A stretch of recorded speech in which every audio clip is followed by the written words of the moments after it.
Yes, what's up, ladies and gentlemen, bwana mambo vipi? From West Africa, mimi naitwa Deroma Star all the way from Dar es Salaam, TZ, Tanzania. But right now, they call me Bugado Mnyama, King Boy, King Killer, mkali wa hizi kazi, nafanya bila kuchoka ili ziweze kukufikia popote ulipo. This is Magic Sound, Magic Voice from Brainy Media TV. We are on right now on YouTube channel. Watch your recent like, comment, share, subscribe. Lakini pia usahau kutokea hapa nilipo mpaka hapo ulipo sio mbali. By the way, ni urefu wa kilomita 1 tunakuwa nimekufikia vizuri na unanipata kwa uzuri kabisa. So, leo ndani ya Brainy Media TV tuko na brother hapa anaitwa Mkango Bey, yeah, aka Mr. Uchebe. So tutakwenda kujua mambo mengi kupitia yeye, lakini pia kupitia sanaa. Na ungana na mimi kuanzia mwanzo kipindi hiki mpaka hapo nitakapokwenda kuhitimisha, kwa sababu kuna mengi mazuri ya kujifunza, lakini pia kuburudisha kuhusiana na masuala ya maisha, lakini pia masuala ya sanaa kwa ujumla. Brother, mambo vipi? Nyama sana mzee. Fresh kama kawa. Kama kawa. You ready? Yeah, ready man. Bwana, hii ni Brainy Media TV, leo tuko na wewe hapa na mashabiki zako wanaokufuatilia wanatamani kujua mambo mengi sana kuhusiana na wewe, lakini pia kuhusiana na sanaa yako kwa ujumla. So mimi nakufahamu kwa jina la Mkango Bey, na naomba pia mashabiki wanaokufuatilia wakufahamu unaitwa nani, unajishughulisha na masuala gani katika upande wa sanaa, lakini pia nje ya sanaa pia unafanya shughuli gani? Ya, mimi Mkango Bey ni jina langu kabisa. Yaani babu yangu mimi anaitwa Mkango. Kwa hiyo ni jina ambalo limeongezewa kidogo tu. Na ili jina lilipatikana kwa kupitia Waturuki. Waturuki ndio walinibatiza, kama ushakufuatilia series za Azam, ile mambo ya kudabi sauti. Ya, kwa niliitwaga pale katika kuingiza sauti za bumps Bey zile. Yale unajua zile. Kwa wale Waturuki wenyewe walipokuja wakasema, "Ya, Bey." Kwa hiyo ndio ikaja Mkango. Ndio ikaja Mkango Bey. Hiyo ndio chimbuko lake, lakini jina la babu kabisa, lakini limeongezewa na Uturuki fulani. Bwana, naoma sana.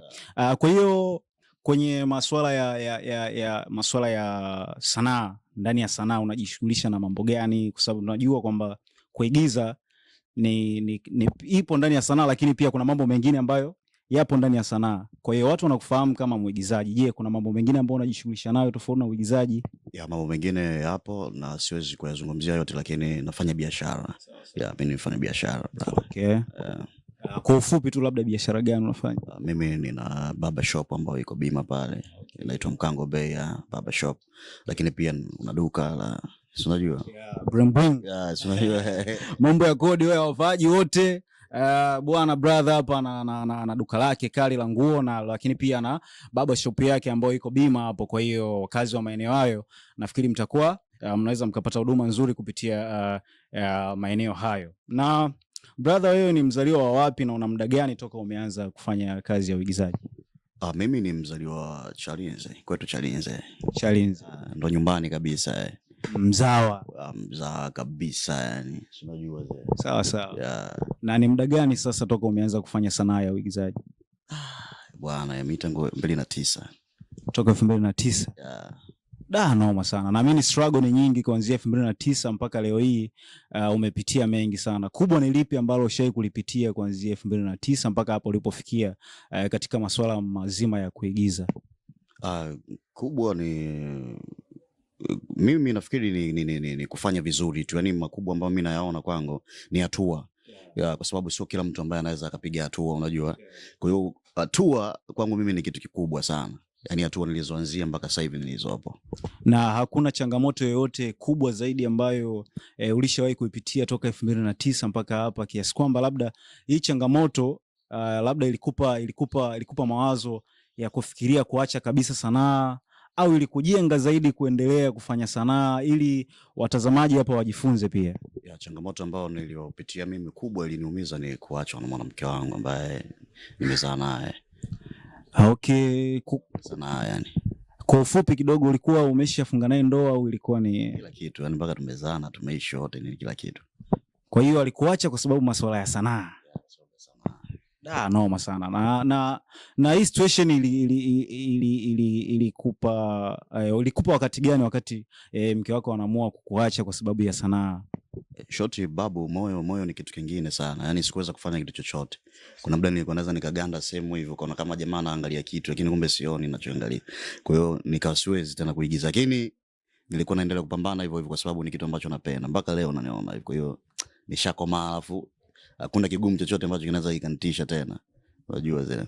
Kutokea wakati huo nafikiri labda ulikuwa bado hujajipata kwenye masuala ya sanaa, na labda yeye hakuhisi kama wewe unaweza ukafanikiwa kufikia hapa ulipofikia, kwa sababu sasa hivi Tanzania nzima inakufahamu kama Mkango Bey na mwigizaji wa tamthilia na filamu kwa ujumla.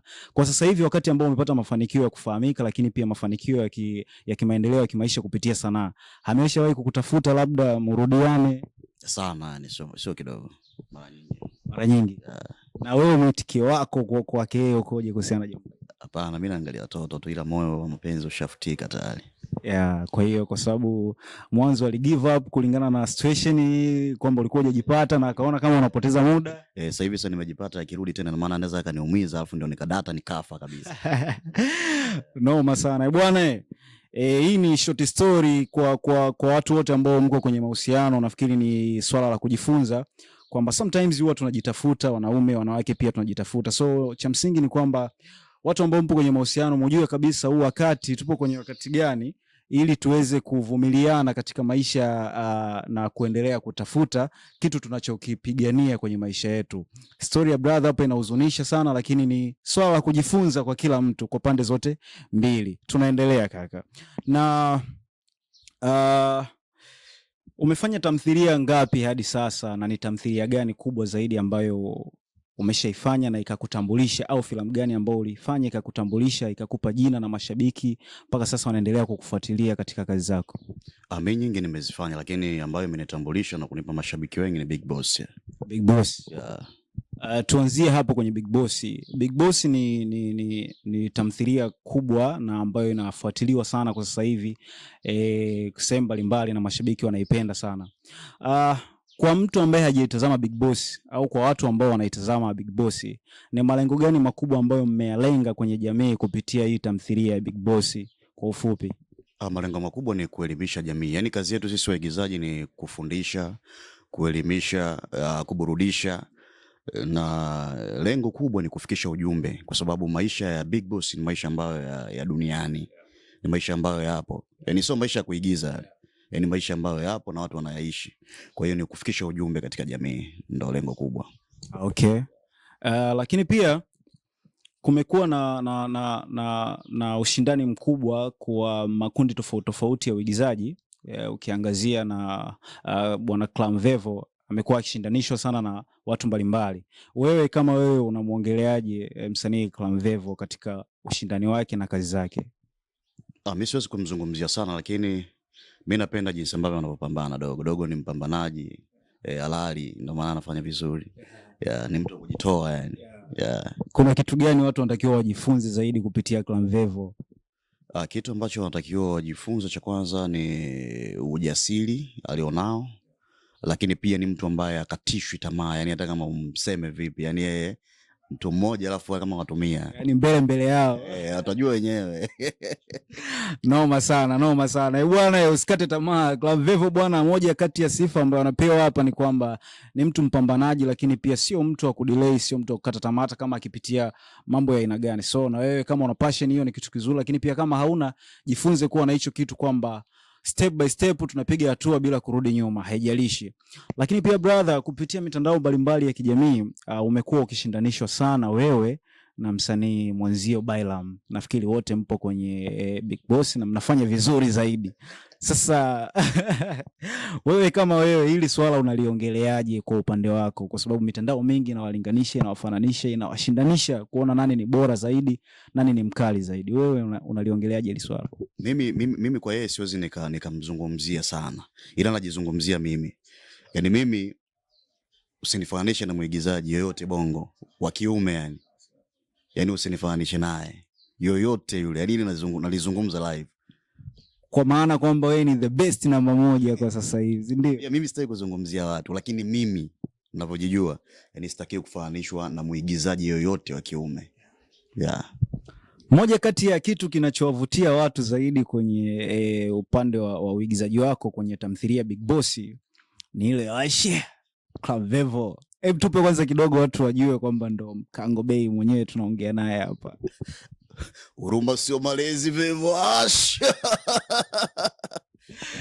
Tuko humo ni humo bwana. Huruma sio malezi na nafikiri huu ni msemo ambao umekuwa ukienea sana katika maisha ya uhalisia. Hebu tupe tafsiri yako moja ya huruma sio malezi. Hii kwako wewe ina maana gani? Yaani wewe unapotaka kufanya kitu hata kama kikiwa kigumu, usiogope kwamba wengine wanaweza wakaathirika. Yaani ukitaka kufanikiwa usiogope vitu vigumu. Yaani pambana navyo. Maana yake hata kama ukiangalia katika Big Boss, mimi ni mtu ambaye nabeba vitu vigumu. Kama ukiwa unaangalia hata Clam anaweza kaniletea story yake ngumu, kuna kitu fulani speak kimenitokea kigumu, lakini mimi siumii. Ila katika hali ya kawaida kwa mtu mwenye moyo mwepesi, ambaye mwenye moyo wa huruma, si unajua anaweza akalipokea ile jambo zito, lakini mimi nakuaga nacheka. Ndio maana ya huruma sio malezi. Katika kinaweza ikawa kitu kigumu, lakini usiogope. Yaani wewe pambana nacho. Wewe pambana nacho. Huruma sio malezi. Yeah. Lakini pia kiwanda cha filamu nchini Tanzania kimekuwa kikizalisha vipaji vingi sana tunaviona, na vinakuja vinafanya vizuri by the way, lakini huwa havifiki mbali, vinapotea, na wewe ni shahidi wa hilo jambo. Unafikiri nini sababu ya vipaji hivi kuja na kupotea ghafla, na nini kifanyike ili kufanya vipaji hivi vinavyokuja visipotee, viendelee kudumu na kuacha legacy kama vizazi vilivyopita huko nyuma kwenye game ya uigizaji? Sifa kubwa ili usimame kwa imara, si ndio? Lazima uwe umepitia kwenye mazoezi katika jambo lolote lile. Uwe mwimbaji, lazima uwe umejifunza kupitia mazoezi. Uwe muigizaji, lazima uwe umepitia kwenye vikundi na kujifunza. Umeshanielewa vizuri. Lakini waigizaji wa leo wengi ni kwamba mimi nina muonekano Mnyamwezi na budget na ingia set na shoot. Huyo hawezi kudumu, atapotea kwa sababu hajui kuigiza. Umeshanielewa vizuri. Ndio maana unatazama leo hii watu wanaweza kumweka Marem Kanumba hapa, wakaweka na waigizaji wa sasa hivi. Lakini point kubwa zitaenda kwa Marem Kanumba kwa sababu huyo jamaa kwanza alijitoa, alifanya mazoezi, akajifunza. Na ndio maana angekuwepo mpaka leo asingeweza kupotea mpaka dunia inaisha. Shote alijitengeneza kuwa wa milele. Wa milele ya. Waigizaji wa sasa hivi, yaani ushauri wangu, wajifunze, wafanye mazoezi. Na mara nyingi ndani ya familia zetu, sasa ni familia za kimaskini, wakishajua tu kwamba kuna mtoto na kipaji na anatamani kukifanyia kazi ili siku moja afikishe malengo yake au atimize malengo yake, huwa wanakuwa wa kwanza kumzuia. Vipi kwako ilikuwaje? Kwa sababu huwa wanaamini ni uuni, kwamba huyu mtoto atakuwa muuni au anakwenda kupotea. Vipi kwako ilikuwaje first time unawaambia kwamba nataka kuigiza au na ndoto ya kuwa mwigizaji? Mimi unajua kitambo kuigiza, mimi kitambo, lakini bi mkubwa wangu mwenyewe alikuwa anaona kama napotea. Kwa sababu mimi ilifikia hatua mpaka nikawa nachukua ada za shule afa naenda kulipia kwenye chuo cha sanaa. Noma sana. Leo vizuri Kwa bi mkubwa baadaye alivyokuja kujua, yani anakuja anaambiwa huyu mwanao hivi. Akaona huyu mbona anapotea, ikabidi nikawekewa vikao vya familia wajomba. Unajua vile vikao vya ukoo afu na kwa katikati. Kwamba huyu tushampoteza. Lakini mimi nilikuwa najua nini ambacho nakifanya. Sababu shule kwenyewe nilikuwa naenda sawa ndio. Lakini naona huko Mr Boy huko. Kwa hiyo mimi kuna sehemu ambapo natoboa, nilikuwa najua. So unajua Okay, kwa hiyo ulijua kabisa maisha ya shule bwana ni vile kuaridhisha tu familia, lakini mimi binafsi huko sipo kabisa. Na kuondoa ujinga fulani. Unajua ukienda shule hata kama usipofanikiwa katika shule, lakini kuna upumbavu fulani lazima utauondoa. Na level yako ya elimu ni ipi? Mimi nimeenda mpaka 6 bro. Kweli. Noma sana. Lakini pia ulipowaeleza familia yako kwamba una kipaji cha uigizaji, amini walipojua, lakini pia walikuwekea vizuizi hivi, ni nani alikuwa mtu wa kwanza kukusapoti katika familia yako? Ni licha kwamba walikuwekea vikao lakini naamini baadaye kuna mtu alikuja tu akasema huyu bwana huyu ngoja tumpe support. Alikuwa nani? Baba, mama, kaka, dada, bibi, mjomba, shangazi au nani? Sister wangu ambaye yani sister wangu akitoka sister anakuja bro afu ndo mimi. Na huyo ndo alinilea mimi sana yani kuliko hata wazazi. Katika mazingira yote ya utotoni, anaitwa Agnes Mkango. Mama good Huyo ndo alikuwa mtu wa kwanza kabisa kukupa matumaini na kukupa support, si ndio? Fanya bwana mdogo wangu. Na bado yupo sister. Kwa hiyo sasa hivi anajivunia kuona umekuwa mkali. Anajivunia hata akikaa kwenye biashara yake nini, sababu yuko hapo Chalinze ana baa yake moja tu kubwa. Aikaa na wateja wake, marafiki. Afu ndo movies zinaruka, Big Boss ambaye imewekwa hapa, anambia mdogo wangu wewe. Anajivunia. Na vipi sasa familia kwa sasa hivi, familia yote kiujumla, nawe pia inakupokeaje? Kwa sababu sasa hivi umeshakuwa mkubwa zaidi, watu wanakufahamu. Naamini kuna kitu nao walikuwa wanakitegemea labda kitatokea lakini sasa hivi kimetokea, vipi wao wanakupokeaje sasa hivi? Yani katika jambo lolote mzee, hata kama unakatishwa tamaa, sio tu kwenye kuigiza, yani jambo lolote, familia ikuweke kikao, wewe mwenyewe ukiwa unalipenda ile jambo, ukilipambania, au watakuja tu kukubali kuna siku. Kwa hiyo sasa hivi mimi wote wanakubali, sasa hivi wote wanakubali, yani familia na ukoo.